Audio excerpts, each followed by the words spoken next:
Study IQ IAS, अब तैयारी हुई अफोर्डेबल। नमस्कार दोस्तों ग्लोबल स्टॉक मार्केट में गजब का कोहराम मचा है। मतलब पूरे दुनिया में कहीं पर भी अगर आप देखोगे उनके जो स्टॉक मार्केट हैं उसमें बड़ी गिरावट आपको देखने को मिलेगी। सोच के देखिए, जापान के अंदर उनका अभी जस्ट पिछले महीने की बात है, लाइफ टाइम हाई पर गया था उनका मार्केट और वहां से अभी तक लगभग 20% की गिरावट हो चुकी है। ये खबर आप देख सकते हो, Japan stocks Nikkei stock gauges tumble almost 20% from peak. और पूरे दुनिया में भी अगर आप देखिए, ये अगर आप देखोगे यूएस का स्टॉक मार्केट जब अभी क्लोज हुआ था फ्राइडे को, ऑलमोस्ट 2% की गिरावट हुई थी। उनका जो S&P हो गया, डाउ जोन्स हो गया, नेस्डैक हो गया। इनफैक्ट यूरोप के अंदर भी आप देखिए, यहाँ पर इंग्लैंड का जो मार्केट है FTSE, करीब 1% से ज्यादा की गिरावट हुई है। फ्रांस के अंदर 1.5% से ज्यादा की गिरावट। जर्मनी के अंदर आप देख सकते हो 2.5% की ऑलमोस्ट गिरावट हुई है। भारत मतलब कि हमारे एशियन मार्केट में भी अगर आप देखिए, जापान में तो एक दिन में लगभग 8% से ज्यादा की गिरावट हुई है। इनफैक्ट ताइवान में भी आप देखोगे तो 8% से ज्यादा की गिरावट। मतलब जबरदस्त गिरावट देखने को मिल रही है। तो इस वीडियो के अंदर हम थोड़ा डिटेल से समझने की कोशिश करेंगे कि एग्जैक्टली हो क्या रहा है, अचानक से ऐसा क्या हो गया। देखिए, हम सबको पता है कि रिसेंटली मिडिल ईस्ट के अंदर कुछ वॉर जैसी सिचुएशन हो रही है, लेकिन इसके अलावा अगर आप देखिए तो बहुत सारे कारण हैं। क्योंकि मिडिल ईस्ट में कहीं ना कहीं तो वॉर जैसी सिचुएशन समय समय पर आती रहती है, लेकिन अभी अगर आप देखोगे जो मेन कारण है वो कुछ आपको अलग देखने को मिलेगा। तो काफी कुछ जानने को है इस वीडियो में, चलिए आगे बढ़ते हैं। लेकिन उससे पहले मैं आप सबको यह बता दूं कि देखिए, स्टडी IQ पर हमारे द्वारा जो यूपीएससी के बैचेस हैं वो तो लाए जाते हैं, लेकिन साथ ही साथ हम कोशिश करते हैं कि जो स्किल बेस्ड कोर्स हैं वो भी हम आपको सिखाएं, चाहे वो चैट जीपीटी वगैरह से रिलेटेड हो, AI से रिलेटेड हो, या फिर स्टॉक मार्केट इन्वेस्टिंग कोर्स। देखिएगा, ये ट्रेडिंग की हम बात नहीं कर रहे हैं यहां पर। अगर आप इन्वेस्टर, एक नॉलेजेबल इन्वेस्टर बनना चाहते हो स्टॉक मार्केट में, चाहे आपको बेसिक से लेकर एडवांस लेवल तक की पढ़ाई करनी है, तो हमारे सेबी रजिस्टर्ड पर्सन के द्वारा ये पूरा कोर्स आपको कराया जाएगा, कंप्लीट किया जाएगा, एंड वेरी लेस प्राइस। मतलब आप देख पाओगे यहां पर कि जिस तरह का आपको रिटर्न मिलेगा, जो नॉलेज मिलेगा, उसके मुकाबले आपको प्राइस काफी कम में ये दिया जा रहा है। तो ज्वाइन करने के लिए हमारे वेबसाइट ऐप पर जाइए या फिर कमेंट सेक्शन में लिंक, और आपको यूज करना है ये कोड अंकित लाइव। ये कोड इस्तेमाल करके आप मैक्सिमम डिस्काउंट के साथ इस कोर्स में एनरोल कर सकते हैं। और इसके अलावा अगर आप MCQs अटेम्प्ट करना चाहते हैं तो मेरे इंस्टा पेज पर जाइए, वहां पर स्टोरीज में जितने भी MCQs हैं उसको भी आप अटेम्प्ट कर पाएंगे। तो चलिए शुरुआत करते हैं और सबसे पहले ये देखते हैं कि एग्जैक्टली हो क्या रहा है। देखिए, जैसे ही आज भारत का स्टॉक मार्केट खुला, चाहे आप सेंसेक्स की बात करिए, निफ्टी 50 की बात करिए, इनफैक्ट मैं देख रहा था सेंसेक्स तो ओपन होते ही ऑलमोस्ट 3% की गिरावट दिखाया था। ऑल्दो थोड़ा सा यहां पर रिकवर हुआ, और जब मैं ये वीडियो रिकॉर्ड कर रहा हूं तो लगभग 2% के आसपास की आपको गिरावट देखने को मिलेगी। और यहां पर आपको साफ देखने को मिलेगा, ये पिछले 5 दिन का ग्राफ है। एक्चुअली जब फ्राइडे को मार्केट क्लोज हुआ था तो वहां पर भी थोड़ी लगभग गिरावट हुई थी। निफ्टी में अगर आप देखिए तो 150-200 पॉइंट्स की गिरावट हुई, लेकिन आज आप देख सकते हैं यहां पर एक बहुत बड़ी गिरावट यहां पर आपको देखने को मिल रही है। और बेसिकली इसका कारण बताया जा रहा है कि ग्लोबली जो ट्रेंड चल रहा है इस समय, क्योंकि देखिए भारत कोई आइसोलेशन में नहीं रहता है। अगर ग्लोबली एक बड़ा संकट आता है, कोई बड़ा इंपैक्ट होता है, उसका डायरेक्ट असर आपको भारत पे भी देखने को मिलता है। चाहे वो यूएस के रिसेशन की बात चल रही हो, मिडिल ईस्ट में वॉर की बात चल रही हो। और देखिए, भारत में भी आप देखोगे तो ये तो लार्ज कैप की बात हम कर रहे हैं, जो सेंसेक्स हो गया, निफ्टी हो गया, लेकिन इनफैक्ट जो स्मॉल कैप हो गए, मिड कैप हो गए, इसमें तो और ज्यादा गिरावट, लगभग 2% से ज्यादा गिरावट अभी जब मैं वीडियो रिकॉर्ड कर रहा था तब तक देखने को मिलेगा। ओवरऑल आप देख सकते हैं यहां पर जो इन्वेस्टर्स ने अपना पैसा लूज किया है, आप देख पाओगे यहां पर बॉम्बे स्टॉक एक्सचेंज में जितनी भी कंपनी, उसका जो मार्केट कैपिटलाइजेशन है, उसकी जो वैल्यू है वो करीब 447 लाख करोड़ थी आज मार्केट ओपन होने के पहले। लेकिन जैसे ही मार्केट ओपन हुआ, 457 लाख करोड़ थी, लेकिन जैसे ही मार्केट ओपन हुआ तो ये 447 लाख करोड़ हो गया। मतलब लगभग 10 लाख करोड़ से ज्यादा का लॉस अचानक से मार्केट ओपन होते ही इन्वेस्टर्स का देखने को मिला है। यहां पर जो एक्सपर्ट्स हैं उनका यह मानना है कि देखिए, पूरे ग्लोबल मार्केट में एक तरह से बियरिश ट्रेंड देखने को मिल रहा है। सबसे पहले एक्चुअली ये प्रॉब्लम स्टार्ट हुआ जापान में। मैं ये शॉर्ट टर्म की बात कर रहा हूं, अभी रिसेंटली जो हुआ है, तो सबसे पहले जापान में जो इंटरेस्ट रेट हाइक है वो किया गया। ये सब मैं आपको और आगे बताऊंगा। इसकी वजह से अचानक से क्या हुआ है कि वहां पर काफी ज्यादा लॉस देखने को मिल रहा है, उनका मार्केट एकदम डाउन हो गया। इसको देखते हुए फिर बाद में यूएस के जो आंकड़े आए हैं, यूएस के अंदर जो जॉब्स के आंकड़े आए हैं, उन सब की वजह से काफी डर हो गया। बाकी चाइना और यूरोप के अंदर तो ऑलरेडी स्लो डाउन चल ही रहा था।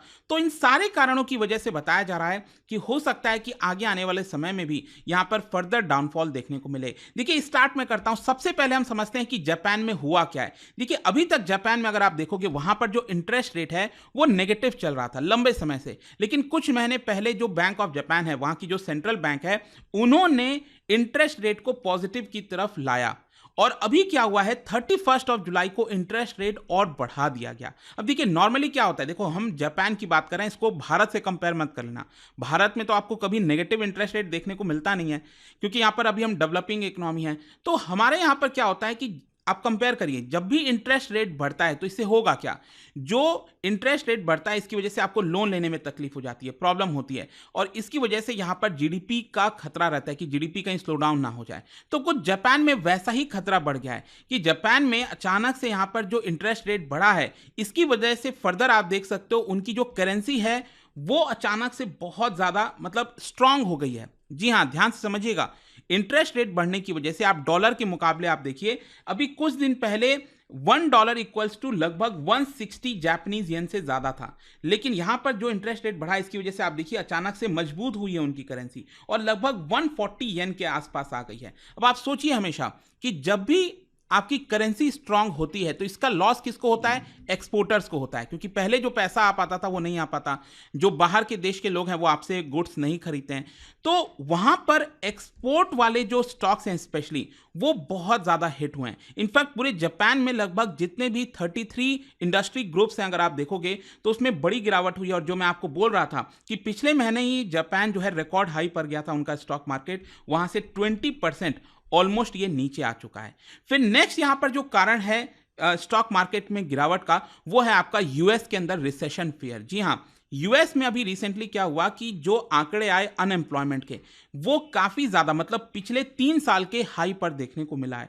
एक्चुअली हुआ क्या था कि जून में जो आंकड़े आए थे, जून का जो आंकड़ा आया था अनएम्प्लॉयमेंट का वो 4.1% था और ये अब बढ़कर जुलाई में हो गया है 4.3%। इनफैक्ट मैं आपको बता दूं पिछले 4 महीने से जो अनएम्प्लॉयमेंट रेट है यूएस के अंदर वो लगातार बढ़ता जा रहा है। तो इसकी वजह से जो रिसेशन का खतरा है वो काफी मंडरा रहा है यूएस के ऊपर और ऐसा लग रहा है कि मोस्ट प्रॉब्ली यूएस में रिसेशन आ सकता है। इनफैक्ट मैं आपको बता दूं जो गोल्डमैन सैच के इकोनॉमिस्ट हैं उन्होंने वो प्रोबेबिलिटी लगाते हैं कि यूएस में कितना % चांसेस है कि रिसेशन आ जाएगा। तो आप देख सकते हो कि उनका कहना है कि अगले 12 महीने में, पहले वो प्रोबेबिलिटी लगा रहे थे कि 15% चांस है कि रिसेशन आएगा, लेकिन अब इसको बढ़ाकर कर दिया है 25%। मतलब 25% चांस है कि यूएस में रिसेशन आ सकता है। और ओवरऑल इसकी वजह से अब होगा क्या कि वहां पर जो इंटरेस्ट रेट है यूएस के अंदर उसमें गिरावट करने की कोशिश की जाएगी। वहां की जो फेडरल रिजर्व है मोस्ट प्रॉब्ली ये बोला जा रहा है कई सारे एक्सपर्ट्स के द्वारा कि इस साल लगभग 1% की गिरावट की जा सकती है वहां के इंटरेस्ट रेट के अंदर, और काफी लोग इसका वेट भी कर रहे हैं। अब देखना होगा कि यूएस इंटरेस्ट रेट गिराता है कि नहीं। अभी क्या है कि भारत में आप देखोगे तो यहां पर जो आरबीआई है वो भी काफी हद तक इस चीज का वेट कर रहा है। आरबीआई की अभी मॉनेटरी पॉलिसी आने वाली है, इसी हफ्ते आएगी, और मोस्ट प्रॉब्ली बताया जा रहा है कि आरबीआई भी अभी इंटरेस्ट रेट नहीं गिराएगा। अभी 6.5% चल रहा है जो पॉलिसी रेट है, रेपो रेट की जो हम बात करते हैं।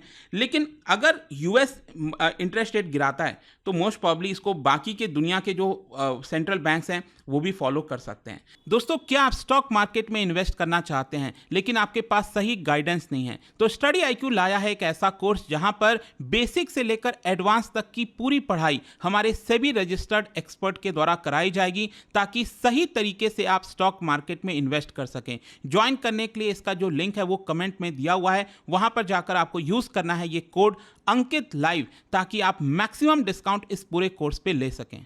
नेक्स्ट यहां पर जो एक बड़ा कारण एक और बोला जा रहा है ग्लोबल स्टॉक मार्केट गिरावट होने का, वो है आपका rising tension in middle east. हम सबको पता है कि क्या हुआ है रिसेंटली मिडिल ईस्ट के अंदर।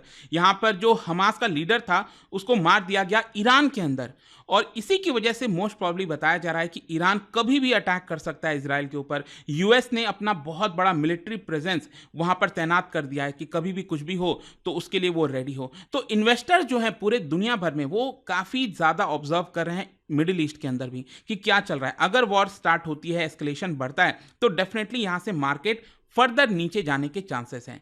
फिर अगर हम स्पेसिफिकली इंडियन स्टॉक मार्केट की बात करें कि यहाँ पर और क्यों गिरावट हो रही है, तो मैं आपको बता दूं, एक तो वैल्यूएशन एक बहुत बड़ा कारण बताया जा रहा है। देखिए, अब इसके बारे में अभी क्या है ना कि जो सिचुएशन भारत में आज बनी है, शायद ये पहले कभी देखने को नहीं मिला। मतलब जिस तरह की वैल्यूएशन, चाहे आप पब्लिक सेक्टर अंडरटेकिंग्स की बात करिए, डिफेंस के स्टॉक हो गए, अलग अलग पीएसयूज हो गए, रेलवे के स्टॉक हो गए, मतलब जितनी अर्निंग है उसको जस्टिफाई नहीं कर पा रहा है कि जिस प्रकार से स्टॉक के प्राइसेस बढ़े हैं। आई एम श्योर आप सबको ये दिख रहा होगा, आप में से बहुत से लोगों ने आईआरएफसी, बहुत से अलग अलग स्टॉक खरीदे होंगे और गजब की बढ़ोतरी हुई है। मैं यहाँ पर ये सजेस्ट नहीं कर रहा हूँ कि वो ऊपर जाएगा नीचे जाएगा, ये मेरा काम नहीं है, लेकिन अल्टीमेटली आपको ये देखना है कि यहाँ पर एक हेल्दी करेक्शन आ सकता है, बहुत सारे एक्सपर्ट्स का मानना है। क्योंकि अगर कोई स्टॉक के प्राइसेस बढ़ते हैं तो कहीं ना कहीं उसका जो अर्निंग्स है उस कंपनी का, उसको जस्टिफाई करना चाहिए ना कि ये अर्निंग है, उसके हिसाब से स्टॉक प्राइसेस बढ़ रहे हैं तो चलो ठीक है। लेकिन आप सोचिए 40%, मतलब 40 टाइम्स जो है, इस तरह से अगर स्टॉक के प्राइसेस बढ़ेंगे तो मतलब आई डोंट नो किस दिशा में ये जाने वाला है। बट ये एक बहुत बड़ा, जिस तरह का वैल्यूएशन स्ट्रेच हुआ है इसके अंदर, ये भी एक काफ़ी बड़ा कंसर्न है। नेक्स्ट और आखिरी कारण भारत के स्टॉक मार्केट के पर्सपेक्टिव से, वो है Q1 का रिजल्ट। Q1 मतलब जो अप्रैल, मई और जून का जो अभी रिसेंटली रिजल्ट आया है, तो देखो रिजल्ट कुछ कंपनीज के बहुत अच्छे आए हैं, कुछ के खराब आए हैं, तो मिक्स्ड रिजल्ट आपको देखने को मिलेगा। लेकिन कोई ऐसा रिजल्ट नहीं है कि जिससे हम कह सकें कि स्टॉक मार्केट एकदम बूम करने वाला है।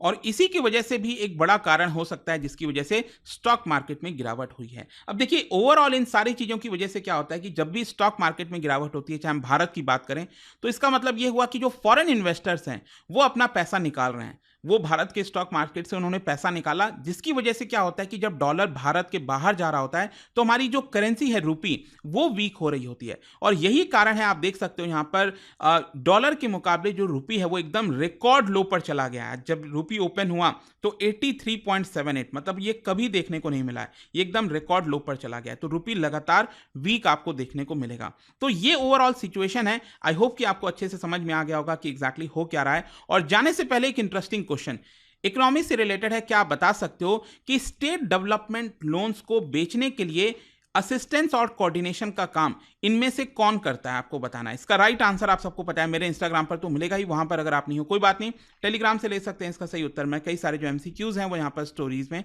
डालता रहता हूँ। अगर आपको पीडीएफ चाहिए तो टेलीग्राम पर आइए, अलग अलग सोशल मीडिया पर आप जुड़ पाओगे। और जैसा मैंने आपको बताया, अगर आप स्टॉक मार्केट इन्वेस्टिंग का कोर्स करना चाहते हैं, कुछ अच्छे से पढ़ना चाहते हैं, समझना चाहते हैं, एक नॉलेजेबल इन्वेस्टमेंट करना चाहते हैं, तो डेफिनेटली ये कोर्स आपके लिए होगा। Use this code Ankit live, इसका जो लिंक है वो कमेंट में दिया हुआ है और आप इसको ज्वाइन कर सकते हैं। आई होप कि वीडियो आपको पसंद आया होगा। मिलता हूं आपसे next time. Till then, thank you very much, see you soon. Study IQ IAS, अब तैयारी हुई अफोर्डेबल।